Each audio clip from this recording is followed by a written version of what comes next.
राज्य की महायुति सरकार ने राज्य के उन हजारों विशेष शिक्षकों के संघर्ष को पूर्ण विराम लगा दिया है जो दिव्यांग छात्रों के लिए पिछले 18 सालों से सेवा दे रहे हैं। भाजपा विधायक अभिमन्यु पवार शिक्षकों के संघर्ष के बीच मील का पत्थर साबित हुए हैं। दिव्यांग छात्रों के शिक्षकों के प्रतिनिधि मंडल ने आज अभिमन्यु पवार से मुलाकात कर आभार जताया। राज्य में विकलांग छात्रों के लिए अनुबंध के आधार पर 17 वर्षों से सेवा दे रहे 3105 शिक्षकों को राज्य सरकार द्वारा स्थायी रूप से समाहित किया जाएगा। इस संबंध में आज मुख्यमंत्री एकनाथ शिंदे की अध्यक्षता में सह्याद्री गेस्ट हाउस में विशेष बैठक हुई। औसा विधानसभा के बीजेपी विधायक अभिमन्यु पवार ने लगातार इस संबंध में मुख्यमंत्री को पत्र लिखा था। राज्य के प्रत्येक जिला परिषद विद्यालय के अंतर्गत केंद्रीय स्तर पर एक दिव्यांग शिक्षक की नियुक्ति की जाएगी। सभी दिव्यांग शिक्षकों को अगले 2 माह के भीतर स्थायी सेवा नियुक्ति प्रमाण पत्र दिया जाएगा।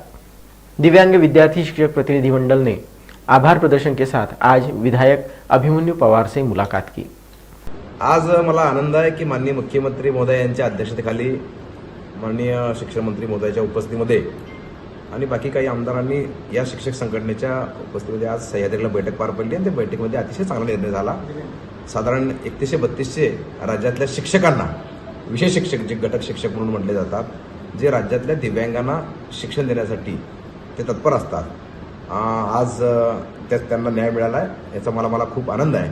आणि आज खरं म्हणजे यांच्यासोबत दिव्यांगांनाही सुद्धा राज्यातला न्याय मिळाला आहे, त्यांनाही दर्जा शिक्षण यानिमित्तानं मिळणार आहे।